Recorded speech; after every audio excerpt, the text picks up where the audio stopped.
Good morning, good afternoon, good evening, wherever you are in the world. I am delighted to be chairing another one in the occasional series of FS Club webinars. Today, the subject is a truly fascinating one of the Hitchhiker's Guide to the Metaverse. My name is Hugh Morris, and I am a senior research partner with Zien. And we can only present this series of webinars thanks to the generosity of our sponsors, who allow us to range widely and freely across a whole series of topics related to finance, economics, technology, and allied subjects. Today, we are very fortunate to have Alan Hunt and Wendy Saunders from Lewis Silkin, who will take us through a discussion of the Hitchhiker's Guide to the Metaverse.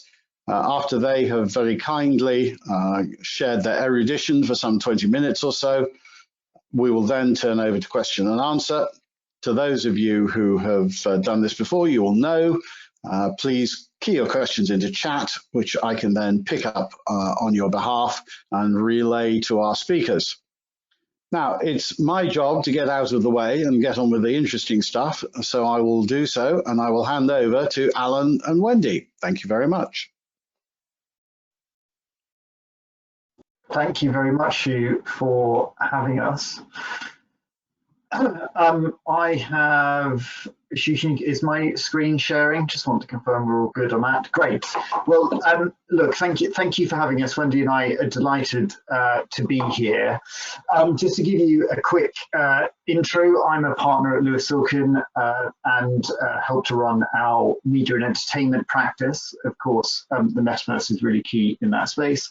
But I'm also really a sort of IP and technology lawyer at heart, and so do lots of kind of transactional work. Wendy, would you like to say a quick bit about you, and then we will sort of move into the sort of meat of today's session. Hi, yes, I'm a legal director here at Lewis Silkin, and I head up our financial services regulatory practice. I have quite a broad practice spanning both advisory and contentious work, and I have a particular interest in crypto assets and all things related to Web3, Metaverse, to the extent they touch on financial services. Perfect, thank you. So, a little quick bit about Lewis Silkin. We're a firm that really sort of focuses on ideas, people, and possibilities. And what we mean by that is that we work with businesses that put ideas and innovation at their core, but also that have, a really engaged and important sort of workforce, which all sort of lead to creating amazing kind of possibilities and outcomes.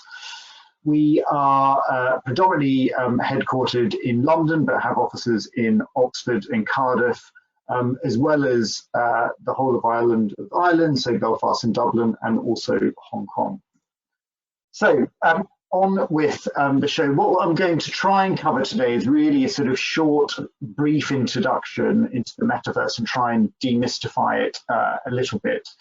Now, the metaverse might all sound a bit sort of science fiction to you, and you might think of things like the sort of Matrix or Ready Player One, but really this sort of term was coined sort of at least 30 years ago by Neil Stephenson.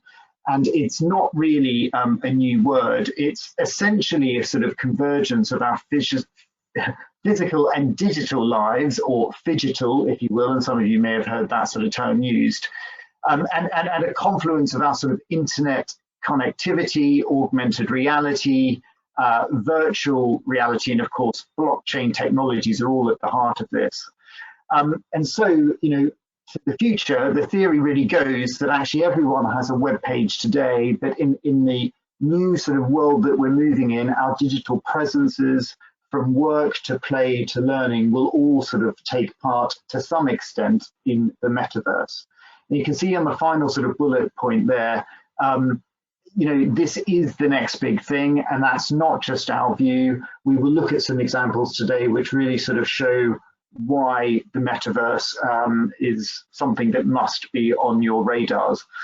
Now, the sort of metaverse shift and the way in which we sort of communicate is really as big as the kind of shift from you know, some form of telephone type of communication through to the internet.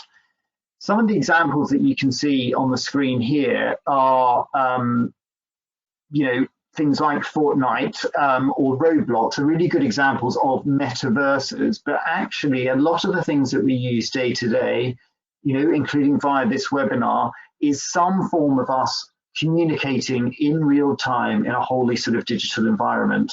So, you know, Peloton or Alexa or Zoom, we use a lot of these things on a daily basis, and we are engaging in this sort of form of experience in a different world.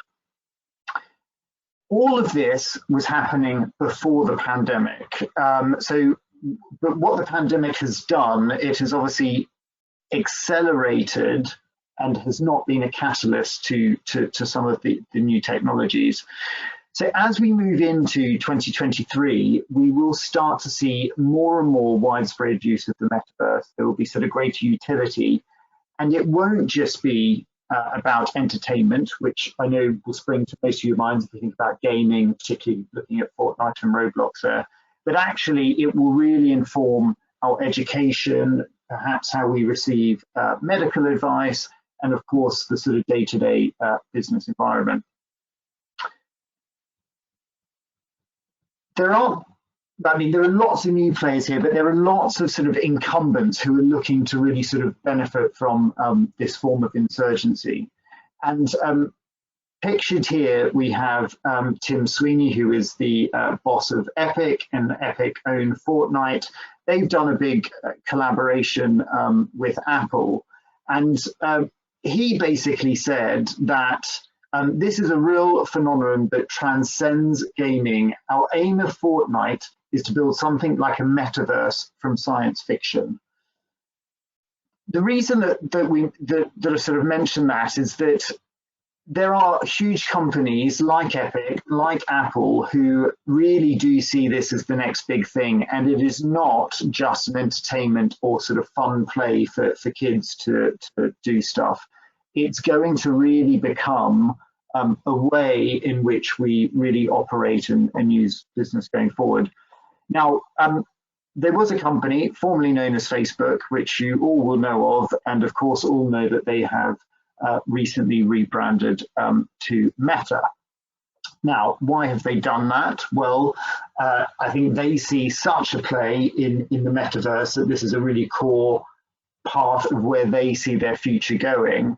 And I'm just bringing up on the presentation now some really sort of key thoughts that probably inform Mark Zuckerberg's sort of direction of travel here. So, you know, back in the sort of days of sort of Web 2.0, and here we're talking about sort of the sort of use of apps through technology. Facebook was actually very, very late to the game. It didn't launch its own native app until 2012. 4 years after the App Store had launched. Zuckerberg today still describes that as Facebook's biggest mistake. They were slow to move, they were slow to adapt to technology. And I think what we can read from this rebranding of Facebook to Meta and the investment that Meta is now putting into its use and the development of its platform through the lens of a metaverse, that actually this is a huge sort of direction of travel. Now, understanding the metaverse, one of the core essential understandings of the metaverse that we need to get our head around is that it's not just one thing. It's really a sort of confluence of social, gaming, and crypto, which is, you know, built on playfulness. It's built on communities, and that's really what are adding value to today's world. And it's that shift from a way in which we used to see communication tools, the internet, for example, as a place to sell. What we're really now moving into a world of environments that allow sort of customers not to simply just consume, but to also become curators. So they're curating their own experiences, they're curating their own content, and really they're sort of going on that kind of brand journey with businesses. it's important to think about what the metaverse is not. And put simply, it is not a place. It is not. It is not just one metaverse. It is a multiverse. There are a series of worlds. We've talked about Fortnite and Roblox, but there's Decentraland, there's Sandbox. There's a whole number of different metaverses out there. So the big question at the moment is interoperability, and currently the metaverses don't talk to each other. They're not connected, and so there is no way of sort of playing in one metaverse and seamlessly moving to the other. That, of course, will happen. And once there is a sort of critical mass, I think, for adoption, we will continue to see that evolving developments of software and also hardware to basically support all of our play in this space. So really, why does this all matter? Well, as I've already said, it's a big seismic shift from 2D to and the search-based internet. We're not sort of really going to be Googling and searching for things. We probably won't be using keyboards in the future. We'll actually be behaving in the real world. Unlikely to be sort of looking through apps. What we might do is sort of teleport from world to world when we're all wearing virtual headsets. And our screen time will be far more connected. It won't be me or you looking at a monitor. We're likely to be wearing more wearable technologies that create a much more sort of engaging experience. And there'll be no more sort of storing of IP addresses, but your interactions based will really sort of come from where they sort of happen.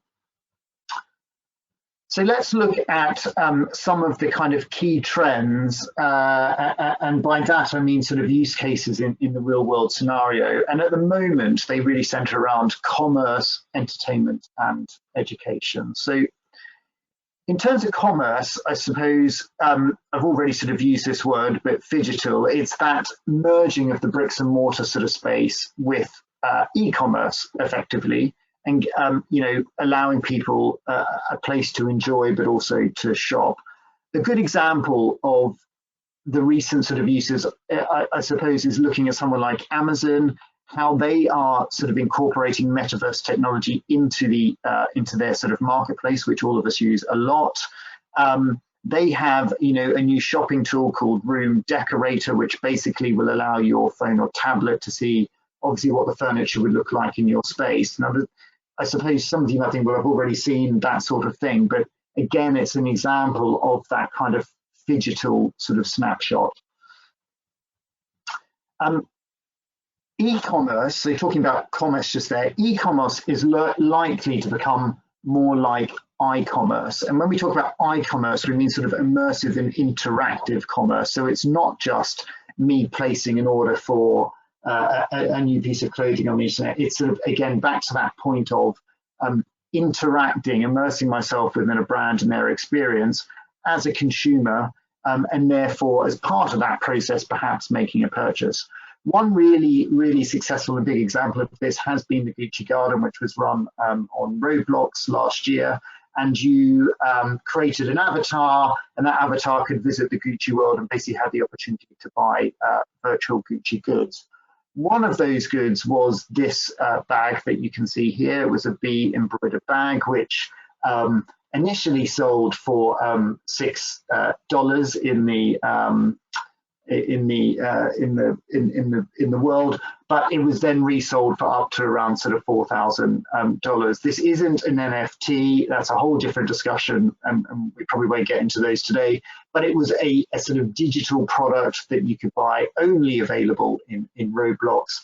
And as the sort of the slide shows there, that bag is available in real life, but actually retails for around $3,400. So this digital only product that you could use in Roblox was actually outselling the value of the real bag.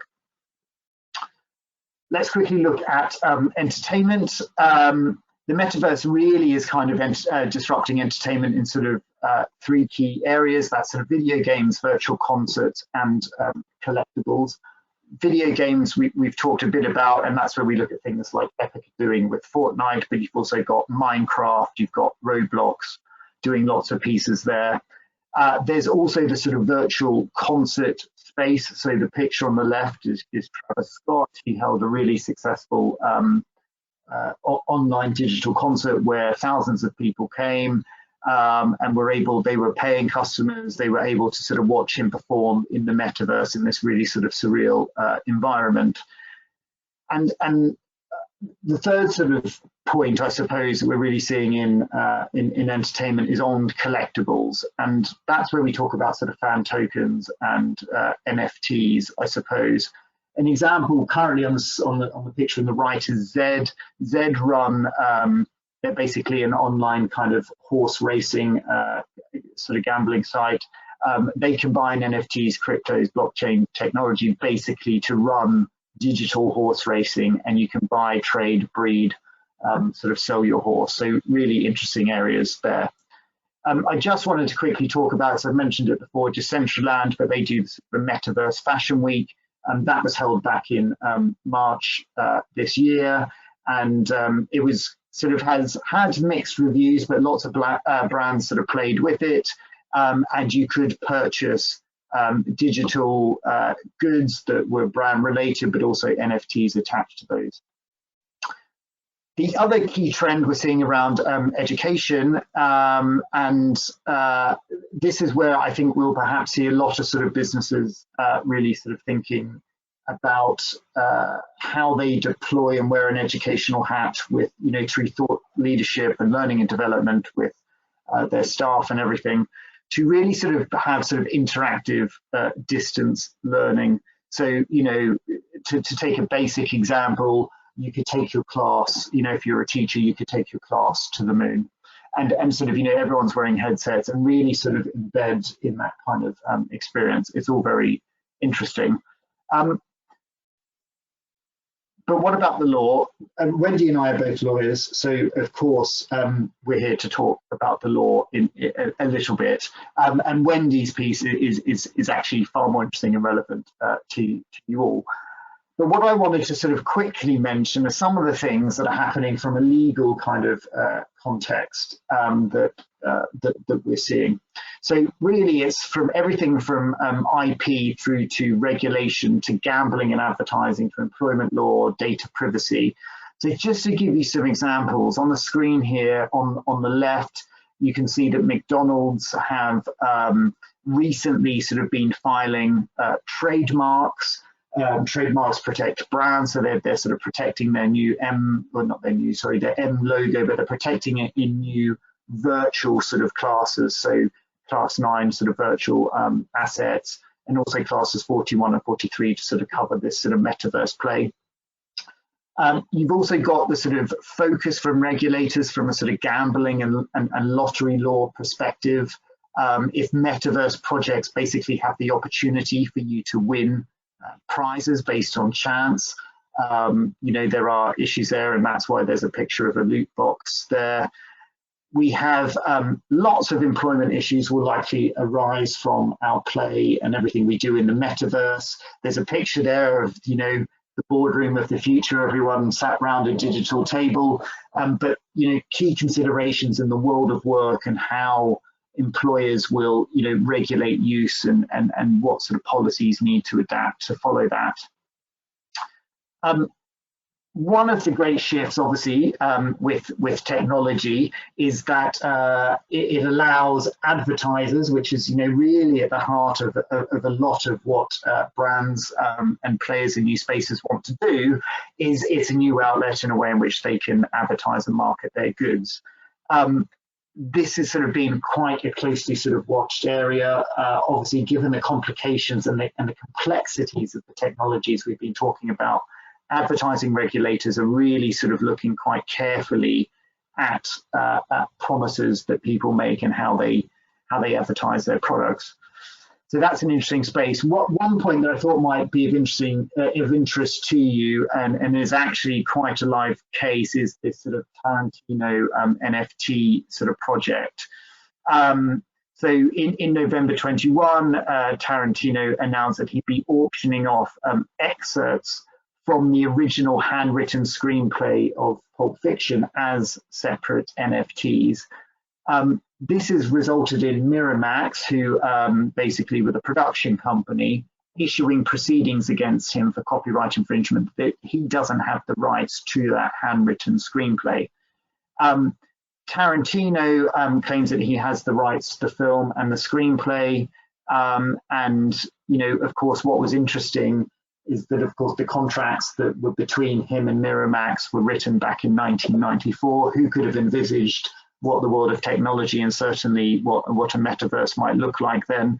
So this case is due to sort of land before the courts next spring. So it's going to be a really interesting one to see how the law and how courts interpret that sort of future-looking obligations and sort of future, I suppose, foresight of what might be caught by certain IP laws. So that's a quick sort of thing about that, sort of some of the issues, but of course, you know, this is the SF group, so we're all here really to hear from Wendy. So I'm going to hand over to her now, who is going to talk through some of the sort of financial services regulations impacts. Sure, thank you very much for that, Alan, and that very interesting part of the presentation. So yes, financial services, I mean, potentially less interesting, but possibly very important. And what is the impact of financial services on the metaverse? Well, I think I'm going to talk about it in the context of crypto assets and the use of crypto assets in the metaverse. And the thing I most commonly hear from people is, well, if I'm working with an unregulated crypto asset, I'm out of scope. Fine, home free, no problem. But actually, that's really a big mistake. So if we can move on to the next slide. The aim of this next slide is really to provide an overview of sort of the complex sort of web of regulation we have in the UK, and really one has to think about 4 different regimes. The financial promotion regime is about the advertising of investments, and if your crypto asset is an investment, then you may be subject to the financial promotion regime, and we'll come on to the fact that actually the FCA is proposing to expand the scope of the regime way beyond crypto assets. There may also be investments to actually crypto assets that are, for example, exchange tokens and the like.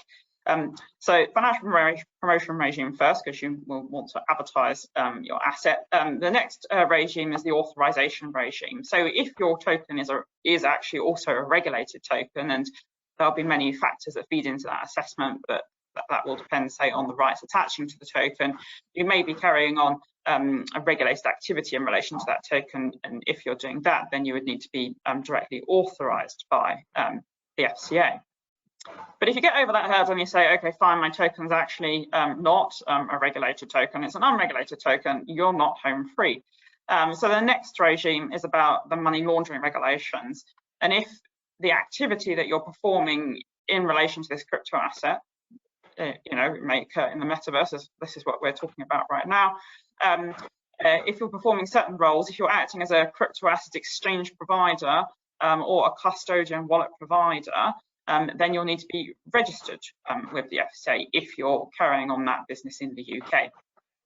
And then lastly, for completeness, I mentioned the stablecoin regime. So stablecoins, that could be a whole separate topic in its own right, which if anyone was interested, I could present on separately. But they're a type of crypto asset which is effectively asset-backed to address the volatility issues that arise with, for example, Bitcoin as one of the most famously volatile exchange tokens.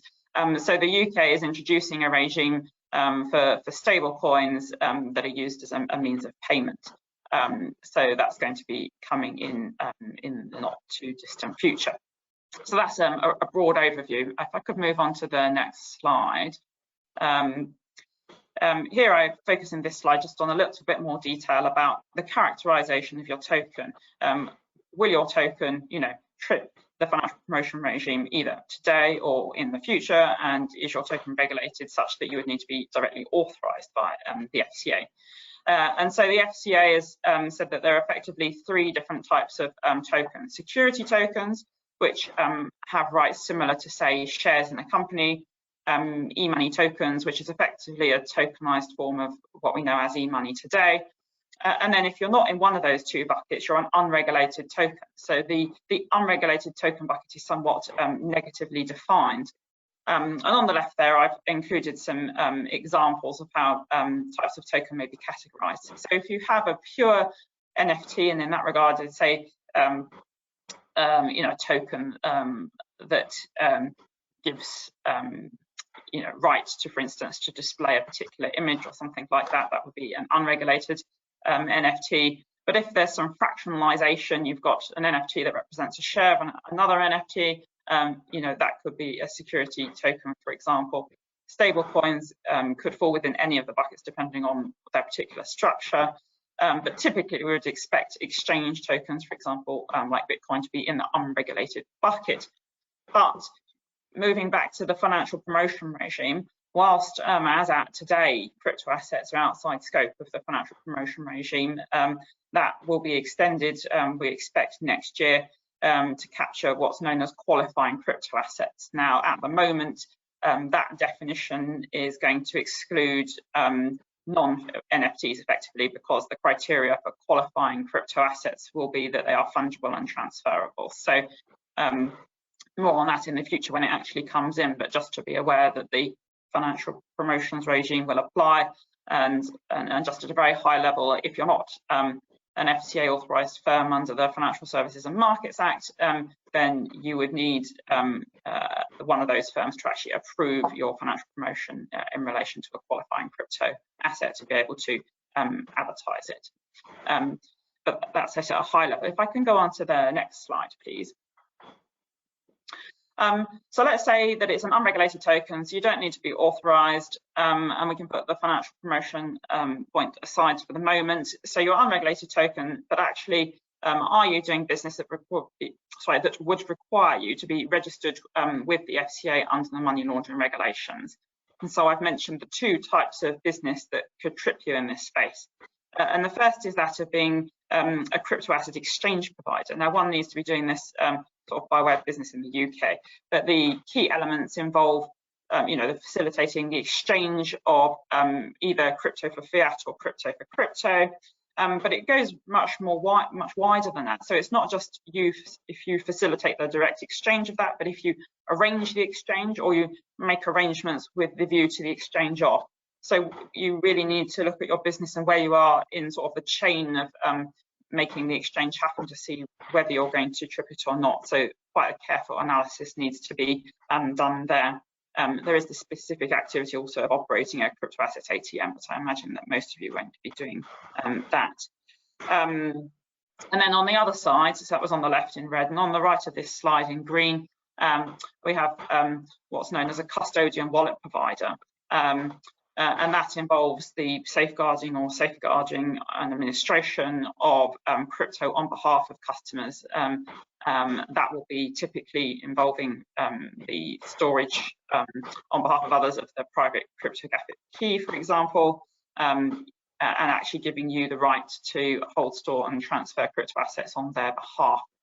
So those are what the two activities look like in a nutshell. Obviously, there's a lot of debate about how wide the activity of the crypto asset exchange provider is and which businesses are and aren't caught. And there's a lot of vagueness in the guidance that's available at the moment. So key guidance at the moment on that is issued by the Joint Money Laundering Steering Group on that. There's obviously a lot of debate in the market around the edges of which businesses are caught and which aren't. So if we could go to the next slide, please, Alan. This is my last slide. So just to conclude here, how are we helping clients and what are the solutions given the nature of the regulation that I've outlined? So firstly, it may be possible for firms to tweak their business models to be able to stay outside the scope of regulation. Secondly, actually, if you're in scope, then what we're helping clients on option 2 here, which is to structure offshore so that they can still target the UK market and UK clients, but actually set up offshore, because currently the money laundering regulations allow you to target UK customers from offshore without tripping the registration requirement. And then thirdly, it is possible, obviously, to seek registration with the FCA, but there is a very high volume of rejections in relation to applications to be a crypto asset exchange provider or custodian wallet provider. So typically, we wouldn't advise clients to do this at this stage. I mean, that could change in future with the introduction of the stablecoin regime for certain businesses, but that remains to be seen. So I think that's all for me for now. I'm happy to go to questions. Terrific. Well, thank you very much indeed to both. Well, we have a great audience here today. We have a stack of really super interesting questions. So let me kick off with Rick Dedine. I hope I pronounced that somewhere near right. And he asks, how is the metaverse different from Second Life? And why will it be more successful? That's probably one for me. I mean, in a way, you're right, because Second Life was, is that amazing kind of platform that a lot of us have used, and that is, I suppose, an early day metaverse. I think the reasons it will be more successful is because the investment that businesses are now putting into it. All of the big tech players are investing in the metaverse. It is almost their number one tech priority. And I think that's because of some of the reasons that I outlined, in terms of there are ways in which we can see it will impact us from learning at school or through to learning, through our whole lives, but for business, for shopping and e-commerce, for music and entertainment, for a whole variety of reasons. I mean, the opportunities are pretty endless, actually. Over the last couple of years with the pandemic, I mean, we're also used to doing these kind of exchanges via webinars, right? That really didn't happen a couple of years ago. So we are at a stage where I think as users of technology, we're quite open to this accelerated change in the way in which we live and work and play. Thank you. Gordon Clark, sort of following up, is making some provocative points here. So he says that the meta concept seems to miss key points about human psychology. There are perhaps only a small minority, of people who will buy into this. Facebook's current services, for example, have not been seen as attractive. There are few users. Is this really a big thing? Very few ordinary people buy into these avatar-based worlds. Even crypto has a very narrow, if high-value market. How dangerous would it be psychologically if many people take it up? Would there be a population crash? Well, that is it's a very, very interesting question, and it is so right, and it's at the top of a lot of agendas. There's a big discussion at the moment about the metaverse, i.e. creating metaverses which actually benefit society, and studies of Gen Z, Gen Alpha, all they don't see technology as as harmful. They really see it as an enabler and a way of almost leveling the playing field. I mean, lots of studies show that the ability to have an avatar and almost be whoever you want to be breaks down social barriers, economic barriers that people sort of maybe face with day to day. There are lots of big questions around safeguarding. In the UK, we've been talking a lot, really for years, about the online safety bill. I don't know what the direction of travel is for that under this government, but safety is going to be paramount and number one. And but I think, given the levels of investment, again, at that point, I think brands, big platforms want to build environments that people want to be in. And I think you probably need to view it not just through the lens of being an avatar and running around a game, but actually an immersive experience for a whole variety of reasons. Thank you very much. Clive Bullen asks, he says, we get a massive benefit from being in nature. Won't the metaverse take us away from this into a fake world, meaning that our bodies will be less healthy because we're actually not going to move about or go outside as much? Probably, yes. It is hard to, in terms of when it comes to exercise and fresh air. I mean, you're absolutely right that you can't replace that through wearing a headset and being in a world. What you can probably do is expand your mind and learn. And I think there'll be lots of opportunities there. But these things, a bit like shopping when we're talking about phygital, it is that hands-on experience of a store, a bricks and mortar store, still is very, very valuable to brands today. They're not closing stores. In fact, they're opening experience immersive stores.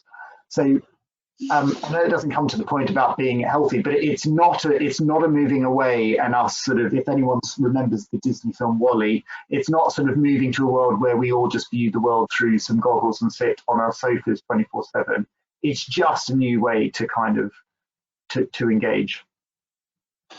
Thank you. Dionysus Tomatis asks, what are then the defining features of the metaverse? The talk has blended different things, from digital platforms to massive parallel playing games to gaming app stores, which have been around for some time already. I missed the first bit, Hugh. Sorry. What was the? What are the defining features of the metaverse? How do you define something as metaverse as opposed to other things that have been around? Well, that's a good question, and that's why I suppose early in that bit that I was talking about, this is a form of metaverse. We are all engaging today in a digital environment, having a real-time conversation, via this platform. So, I think the defining factors. It's about that sort of connectivity through a different world. But I don't disagree that what we've seen to date have been form of metaverses, and in fact, we're all using metaverses day to day. It's this sort of ideal world that one day, that there might be some place where there is a metaverse, and that is your entry into the digital world through a single portal. Super, thank you. So, further question for Wendy.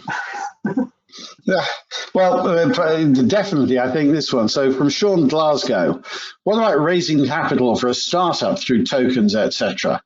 How do they differ from shares on Companies House, for instance?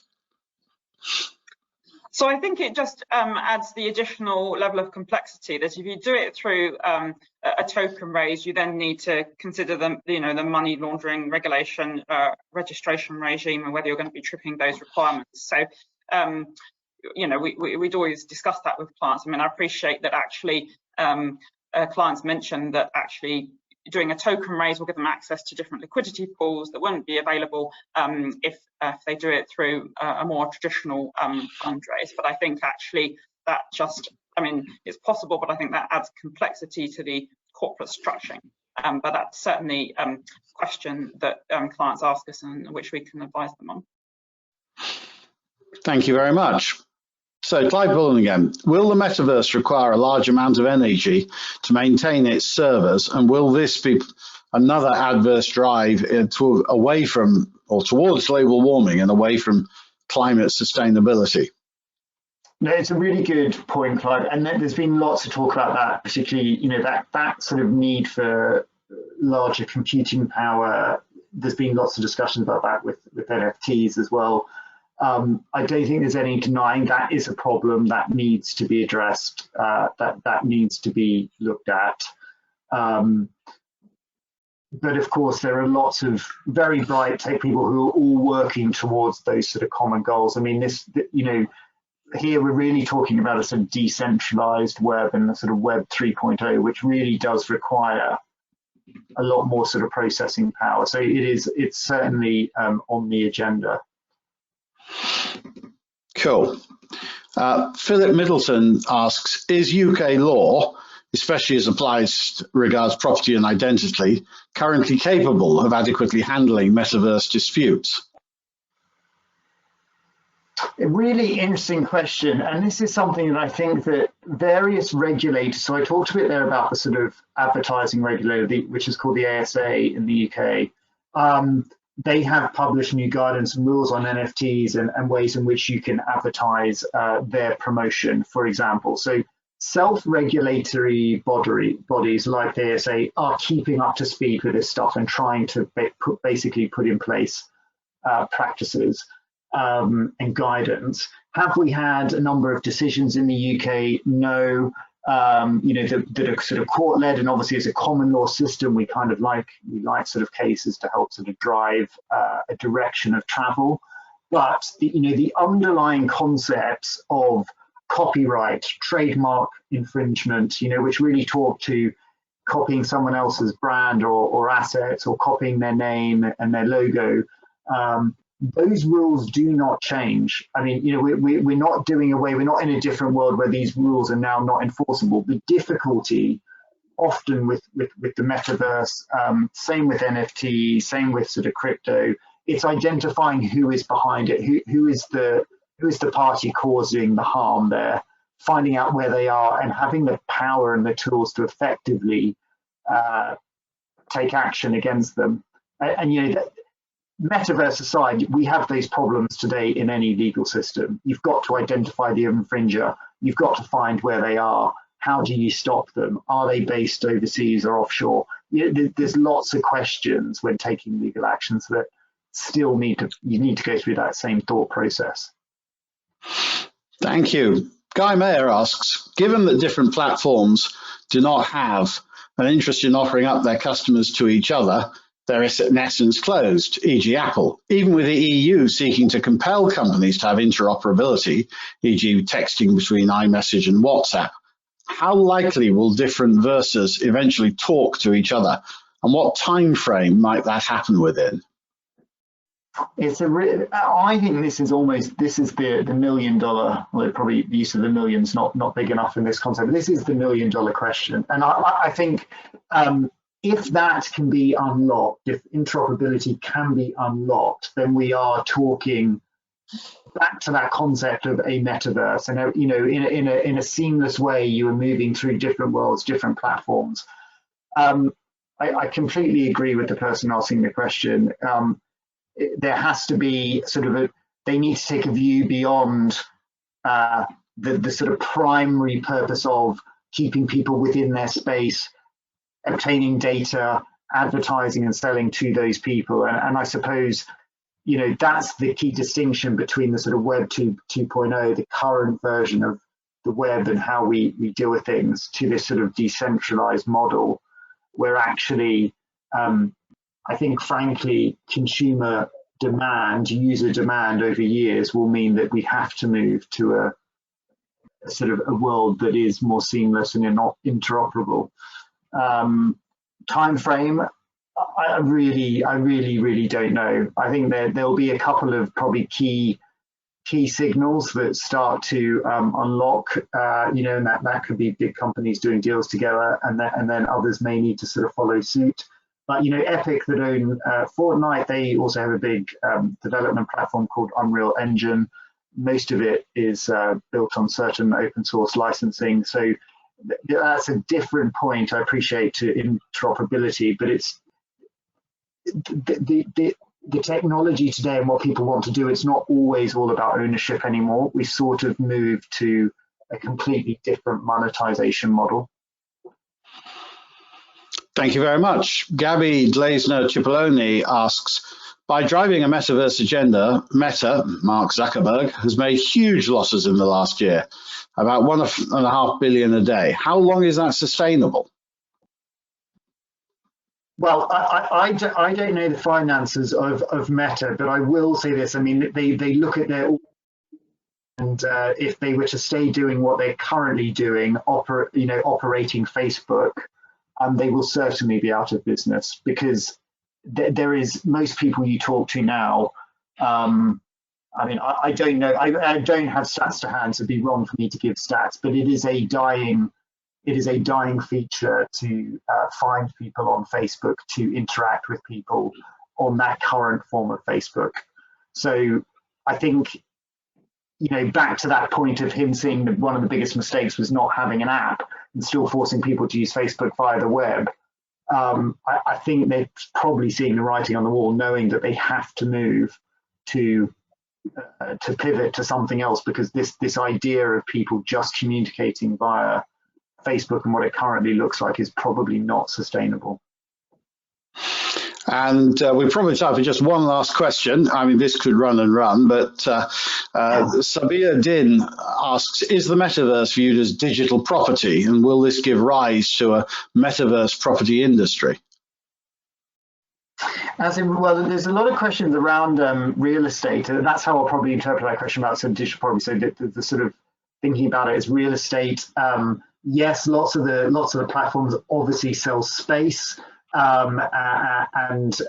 know, you have similar discussions about who do I want to be beside, who might be my neighbor.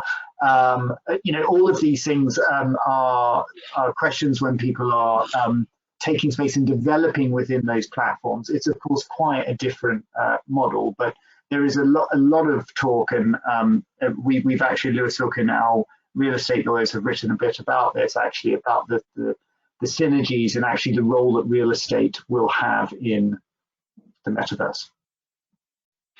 Thank you. Well, what a fantastic 45 minutes. Huge amount of ground covered. Tremendous discussion generated. Really, really super. To bring to a close, I would like to very much thank our sponsors once more, without whom none of this would be possible, and we would not have been enjoying the intellectual stimulation. I would very much like to thank the audience for attending and remind everyone that this will be found on YouTube.